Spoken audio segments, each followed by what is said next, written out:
G'day everyone, it's Chris, and look who I've got here. It is Mr. Sam Evans, aka the EV Viking. Welcome, Sam. Hey mate, how you going? I'm good. Good to see you. You too, you too. And I hope Shane as well. How's she doing? Yeah, the last PET scan, the results were not great, so it's gotten a bit worse. Not good. She's going in doing a special therapy next week, which is outside of the normal government medical system, where they think it might be won't cure her, but it could potentially really help her. So that'll be fingers crossed to see for that one. Yeah. Yeah, good. Well, all the best for that, and our thoughts with you. And I'll leave a link down below to her like GoFundMe page. Thanks, mate. Cheers. And yeah, if you can all help out, that'd be appreciated. And look, the reason I'm talking today with Sam is that I saw a rather disappointing story that made out the electric vehicles from China in particular to be not the clean green cars that they are. In fact, it frequently kept on using the term the dirty EV problem and how dirty electric vehicles are. And they're not green, they're not clean. And in it, especially towards the end, I felt that they unfairly focused on you, Sam. And just because there was an interview with the Minister Chris Bowen. Oh, what? We should be careful not to say an interview because they're calling it an interview. Yeah, right. True. It's actually just a media, basically a media conference where there was 35 different media, possibly 30 around that. So all of us were meant to be able to ask questions, but he didn't really allow that. He took over. Yeah. Yeah.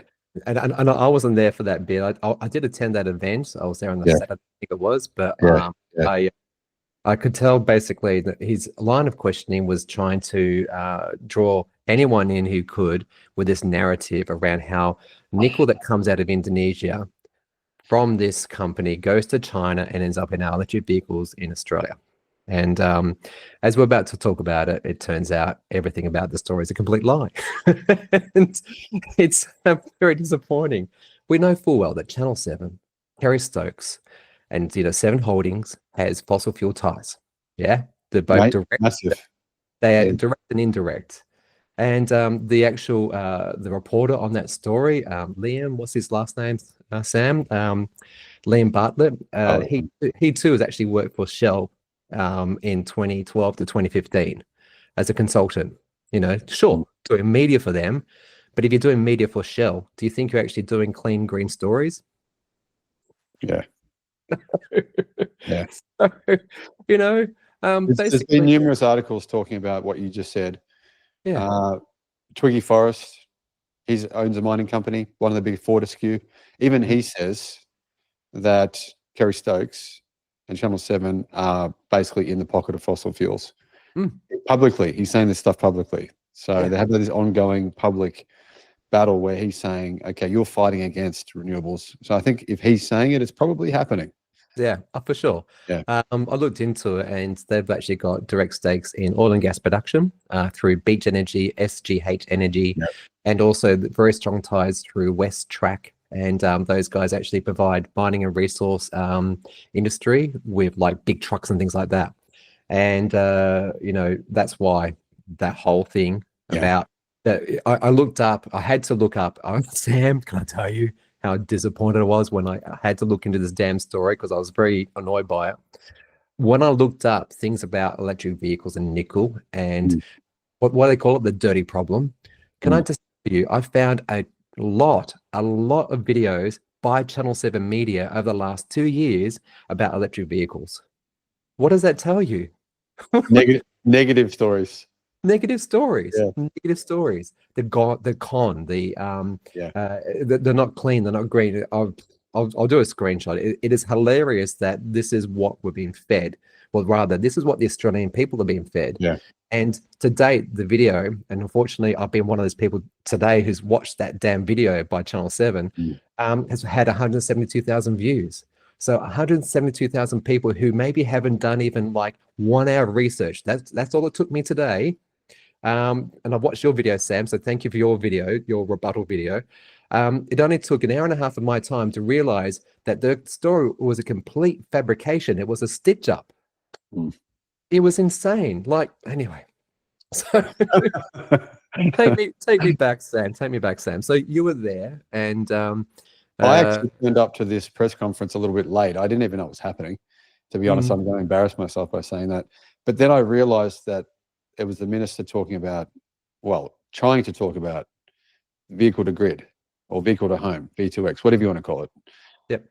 To me, that is revolutionary because it will enable, they're saying, CSIRO says that by 2035, there'll be 8 million electric cars on the roads in Australia, meaning those people can, on the weekends or during the day, I mean, you obviously have, most people have 2 cars. One of them's often at home.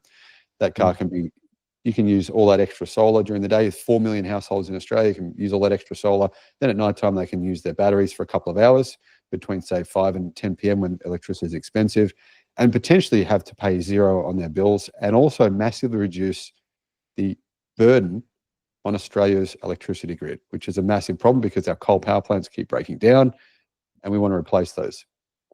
By the way, I should mention the biggest coal power plant in Australia, which is not far from me, is meant to have been closed down.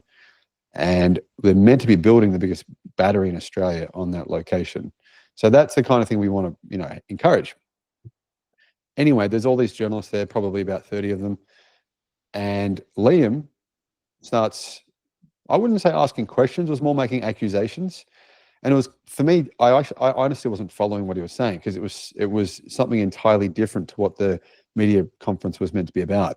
Now, he's framed it as a personal interview, which is extremely arrogant because that's him assuming that no one else there was relevant. He's the only journalist there that mattered. And pretty much that's the way he acted. He just kept peppering the minister with questions, which meant that no one else could ask a question. I was trying to ask a question, wasn't possible. So then the minister got annoyed, as you can see, and he just stormed off. Now, people are saying the minister should have answered his questions, but I think the minister probably didn't even know the answer. He probably didn't know about the story, wouldn't have had time to research it and find out. But that said, I don't really understand why Chris Bowen or any part of the Australian government has any responsibility for things happening in nickel mines in Indonesia. I mean, we don't want that to happen because we want to support our own nickel mines here in Australia, which have to compete with them.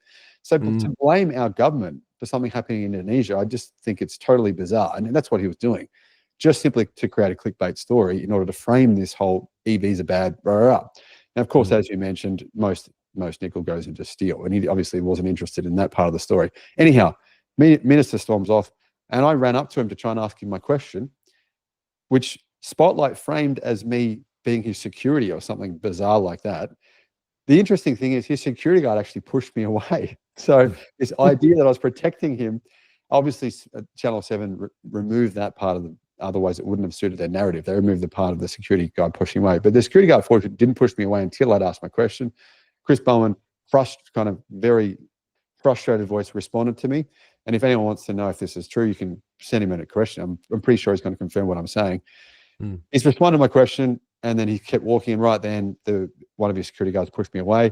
I've gone, okay, he's answered my question. I can see why he's frustrated, and I've started walking back to the stage. So you and I have been on the stage doing some presentations, started walking back to the stage, and I should mention, I forgot to say, when Liam was peppering the minister with questions and the minister went to storm off, he turned and looked at me, and I had no idea who this guy was. I don't watch mainstream media. And he said something along the lines of, "You made him leave, you dickhead," or something like that. And I'm thinking, what? I didn't even get a single word in. I wasn't able to ask a single question. So obviously the minister doesn't know who I am. I have no responsibility for the minister or ending the press conference, nothing to do with me. If anyone wants to know if that's true, even the show organizers, Ray, contact them, ask them if that's true, and they'll tell you exactly what I said. Anyhow, this all finishes. Then I start walking back to the stage. Liam chases after me, and he straight away stabs his finger into my chest. And kind of, I think that he's worked out that that's a sort of a semi-legal way of assaulting someone and actually physically hurting them by stabbing the finger between your ribs. But it doesn't look like he's being super aggressive. And he has this, it's sort of like a trick that apparently I've been told now he uses quite often to get people to react to him and to give them a story. So after about 20 seconds of this guy being right up in close in my face, I've reacted and done the same thing back to him, which was, I should have realized what was happening, but I had no idea who he was. And obviously I didn't even know the cameras were filming, to be honest. And then I said, I just got sick of it after about maybe a minute of him going off at me, and I said, well, let's just go outside and sort this out, you dickhead. No, He's no. right in my face, I'm thinking, Yeah. what the hell is this about? And it just made, to me, I couldn't understand what he was on about. So he was saying to me over and over, who the hell do you think you are? And he was basically saying, they edited this part out, of course. He was saying that I was a nobody, and I just said nothing. I said absolutely nothing to that. I was sort of thinking to myself, mate, you're at an EV show. I don't think anyone here cares or knows who you are. Especially that's what I was thinking. Anyhow, I drove home that night and I called my wife and I said, you wouldn't believe what happened today. The most angry dude has just come up to me and just had this meltdown. And I said, I didn't know who he was. So I Googled this guy, found out who he was. And I started to find stories of him doing this sort of thing to other people. Right. And this was 5 months ago. Nothing happened after that for 5 months. But to be honest, I did think to myself, should I do a video on the channel about this? And then I went, nah, it's negative. I'll just forget about it. Yeah. 5 months later. Can I say, that's it. 5 months later. 5 months later. And let's circle back to that later on, by the way. That's a very important thing to say. So this incident occurred at an electric show. You and I were both there. He was taking everything out of context. He was trying to tell his story that he obviously had written, and God knows why the researchers hadn't actually done the minutia of actual research into this, to produce this story. And then at the very end, hilariously, you've got almost 300,000 subscribers. You've got millions of views, probably way more than Liam's ever had in his life, by the way. It's about 200 million in 3.5 years. So yeah, maybe it could be.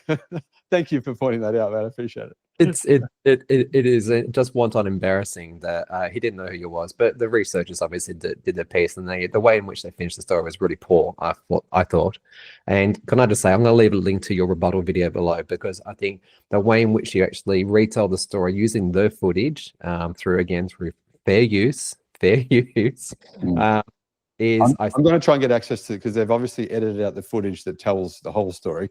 I'm going to try and get access to it. And to be honest, I'm considering. I'm been talking to lawyers about because I think that the abuse from all these crazies that they've brainwashed is just out of control. It's just coming from every angle. So Shanna's obviously been stressed out about it, and it's been bothering her. So sorry, mate, I interrupted you. Go on. That's all right. Yeah. So, what I think came out of this, and I'm just going to share this, probably isn't showing very well for viewers. I don't know. But anyway, first up, can we all do everyone a favor? Don't go follow the links. I'm just going to share these screenshots.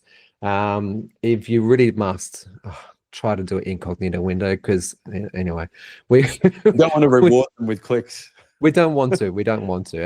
And I've done it today, unfortunately, and I feel bad for it already. I feel very dirty. Anyway. you had to, right? So they've premised this story about, that the EV con spotlight investigating into the deadly side of electric vehicles sold in Australia. And of interest, and this was all the way through this story, and I'm not going to excuse for 1 second the really bad stories that came out of this place. They do not treat the workers very well. They are not treating the environment very well. And it is the most dirtiest way in which to produce nickel. Okay. And this plant they actually featuring, the nickel mine rather, is called the Morawali Industrial Park. And it produces, now remember this, grade 2 nickel. Okay, that is the laterite or dry nickel type that it takes a lot of energy to get it to be of any use for anything, but it can't be used for everything. In particular, it can't be used for electric vehicle batteries, which this show did not talk about. And more importantly, this mine is actually owned by one of the world's largest makers of, get this, stainless steel. So the Chinese owner, which they kept on going on and on about.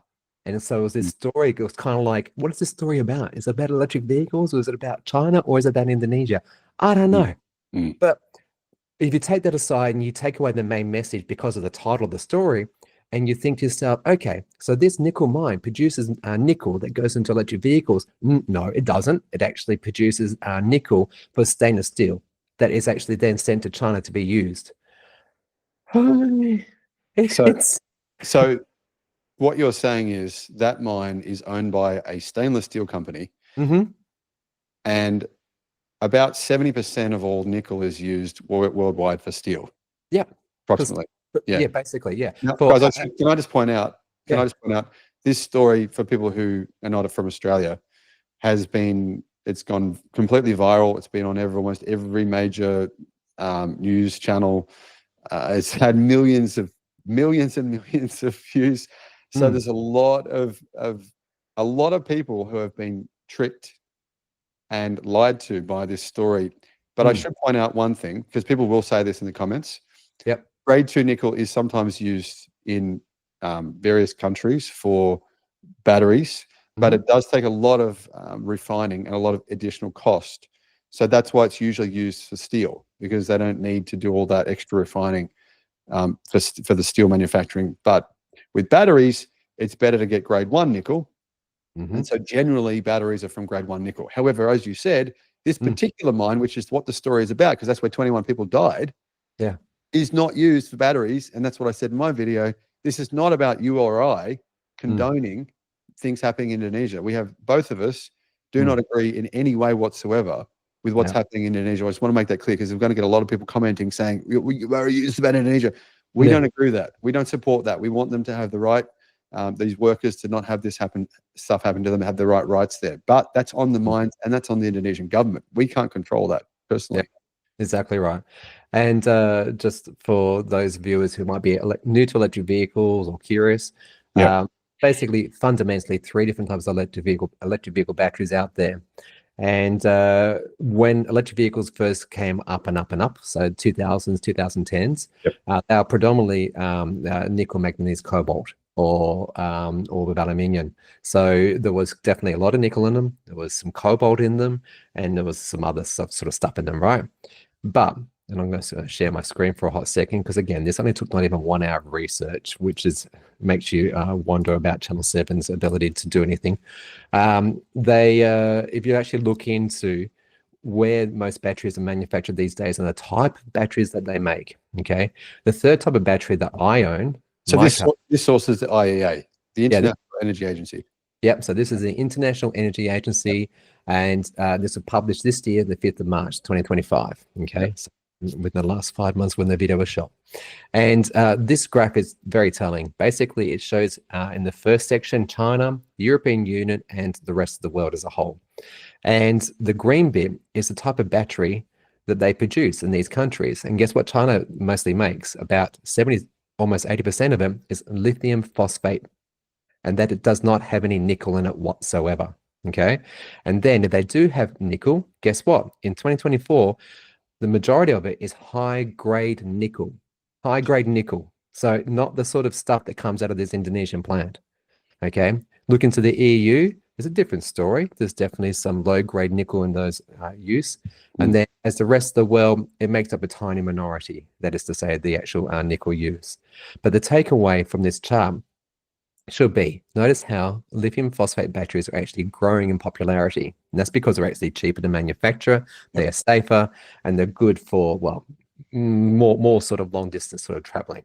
I should also mention out as well, the latest generation lithium iron phosphate batteries from China, from Geely, from various Cadle, from BYD, they're capable of charging between 600 to 900 kilowatt speed. So that's one advantage of lithium iron phosphate, and it's part of the reason why, not just cost, but also they're safer, they're cheaper to manufacture, and the new generation can charge much faster. So what that means is in China, the number of the lithium iron phosphate batteries, they're taking over the market. And it's not just, you showed 70%, which is 100 or more than 70% is LFP, meaning they don't use nickel, but that percentage is increasing every year. Yeah, it absolutely is. And based upon some reports, and I'll leave a link to these below so you can go check out them if you like. Basically, the LFP market, the lithium phosphate battery that doesn't involve any nickel whatsoever, has actually tripled in its usage in the last 5 years. And it now makes up more than half of the EV global market type of battery being sold out there. And sure, there are still batteries being made out there that will contain nickel, but again, it's going to be grade 1 nickel. The good quality stuff, not the actual poor quality stuff that, is supposedly ending up in our cars in Australia. We get none of them. And it's a good point, though. We should point that out, because Australia gets mostly cars made in China. So most of the EVs here, Tesla standard range, Model Y and Model 3 have lithium iron phosphate batteries. So more than 70% of the EVs coming to Australia use LFP batteries. And I think that percentage is rising, if anything. Yeah, exactly. Yeah. And the main supply of nickel to the batteries that are in the other sort of that little minority now, Yep. they come either from, get this, and this is again an oversight by the Channel 7 story, by BHP Australia. That's one of the major sources of nickel provided to electric vehicle, to battery makers for Hyundai, for Kia, for Tesla. They come from Russia. They do not come from Indonesia. And it's that they completely admitted that bit. They went and interviewed an owner of another nickel mine who unfortunately was overlooked for Tesla contracts. So Tesla has contracts with BHP Australia. And maybe Kerry Stokes from Channel 7 is very sour that he hasn't got a stake in BHP. I don't know. Who knows his motives? Yeah. But like you said, the timing that they waited 5 months until the election was 1 month away. And then they released not just that story, but there's also been another hit piece out about saying, have you seen that another hit piece talking about how the emissions from electric cars are actually worse than gasoline-powered cars, even though it was completely debunked years ago?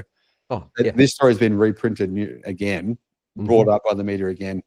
And that timing is very obvious that it's come at the time of the election where they're obviously trying to favor one side of politics for very clear reasons. I think those reasons are slowing down renewables, slowing down electric cars. The Liberal Party, what do they just say, right? They're going to remove emission standards in Australia. Yes, exactly. They don't want the efficiency standards here. And they would rather just keep selling to Australian people this lie that the car is actually clean and green and go hybrid. No, don't go hybrid, people. Don't go hybrid. And so coming back to this story that, you know, you can actually go read, and again, don't go give them a click. I'll share it here for you guys. Is that unlike in the actual video, they didn't talk about how they approached all the other car makers and they approached suppliers of batteries.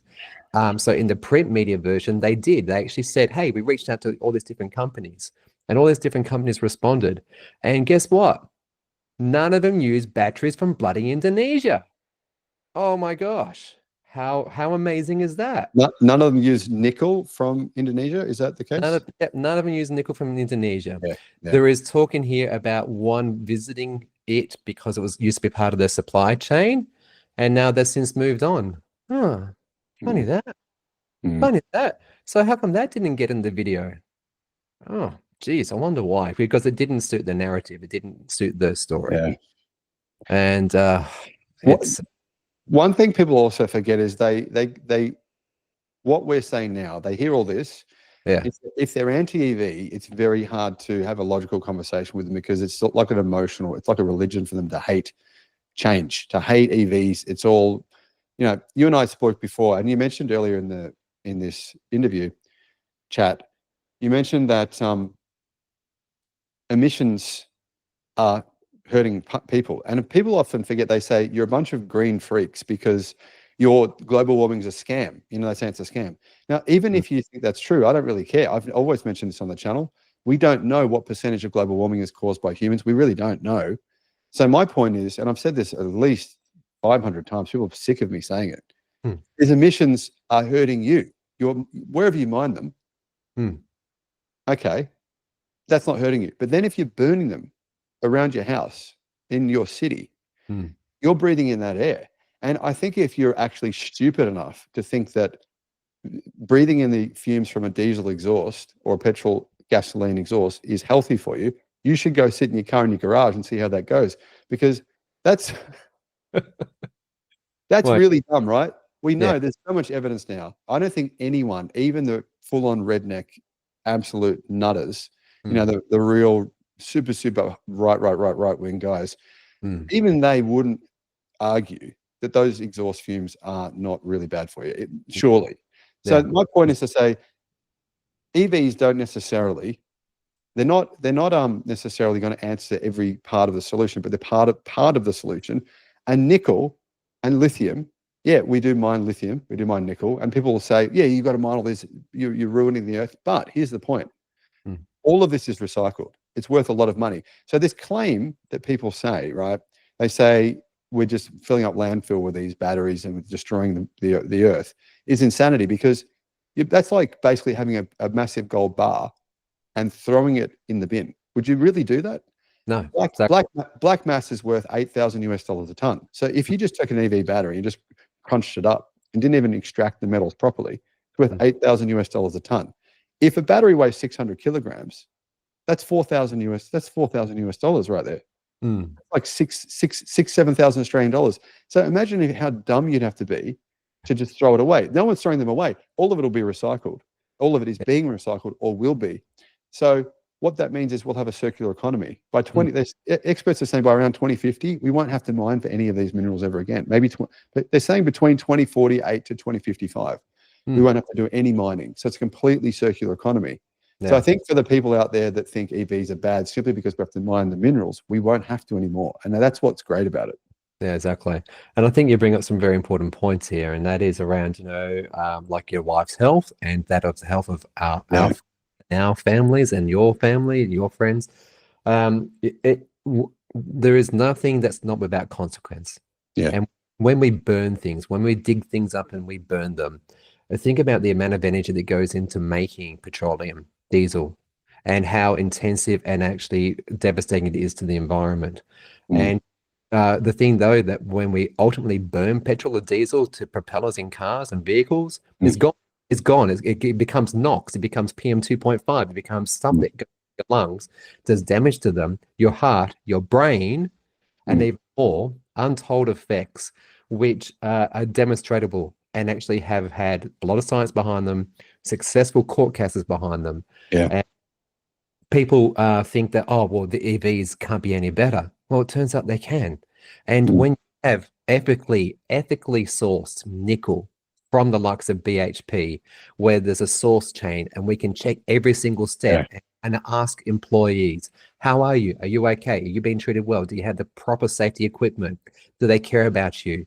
Yes, great. This is really disappointing that obviously this Indonesian plant is not treating its workers very well. But the point is that is a stainless steel production facility for China. For most likely, I don't know, a sieve in my kitchen right now. Yeah, but that's not overlook a great title by Channel 7 about the great EV con. It's not. It's not.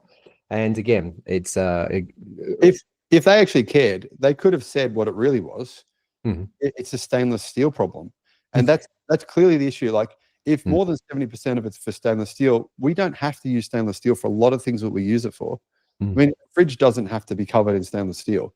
So we probably could reduce our global use of stainless steel by 20–30% if we actually considered that, okay, we're using nickel in that stainless steel. Do we really need it? Can we replace it with another metal? We could probably use aluminium. We can use something else. That, if they actually really did care about the environment, they would have recognized, okay, there is an issue here that we can solve, but that's not clickbaity, and that's not going to get the clicks, and they're not going to get the make them the money that they clearly get them the exposure they're clearly after, I think, or have the the influence on their politics that they're clearly after as well. Yeah, definitely. So anyway, look, I'll leave a link to your rebuttal video below. That's the one you should watch, guys. Please don't go click on the Channel 7 story. In fact, I will not leave. You can Google that yourself. You can Google the actual story where they've got the responses from the different car makers who chose to respond. It's again, thank you, Sam, for continuing to be an EV champion. Really do appreciate it.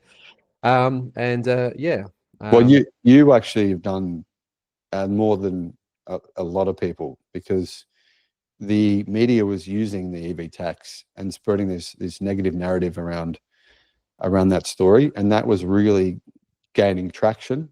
And what you did kind of shut that up. It kind of shut up the government. It stopped that from happening. And I think, I personally have mentioned this publicly quite a few times, because for you to have to take the leap and actually do that was huge. So I got a lot of respect for you, and I think that equally people should they need to go to your channel, subscribe to support the EV movement. So, because you've done a lot for it, mate. Yeah, thank you. I try. Yeah. And look, I think we're really fortunate, and we're looking at a technology that's still evolving, still in its early days. And yeah, we're all learning from what could be better, and we're improving things every damn day. And whenever people ask me about, oh, should I go electric? Is electric right for me? It's like, yes, it's an absolute no-brainer. And yourself and I, we're very fortunate to be able to jump in a lot of different electric vehicles and try out some awesome cars out there. And, to be honest, I haven't really driven a bad EV yet. There's been some okay. Yeah. Some okay. I will not mention names. All right. Well, Sam, just want to thank you so much for coming on and spending some time with me here, and do appreciate it. Again, links to everything we talked about today are down below, along with links to Sam's channel, the GoFundMe channel for Shannon. And yeah, Sam, over to you, mate. What do you want to say? Thanks for having me. And it's been a real pleasure to see you again. Every time I see you, I come away feeling good. You're a really positive guy, and that's what we need in the industry. We do need. It's true that we need positivity, and you're certainly really positive. You're driving it forward, and mate, it's always a real pleasure to see you and to talk to you. Thank you. All right, thanks so much, Sam. And yeah, everyone, subscribe to Sam, subscribe to me, and vice versa, however that might look to wherever you see this video. And yeah, thanks, Sam. Appreciate it. Have a good weekend, mate.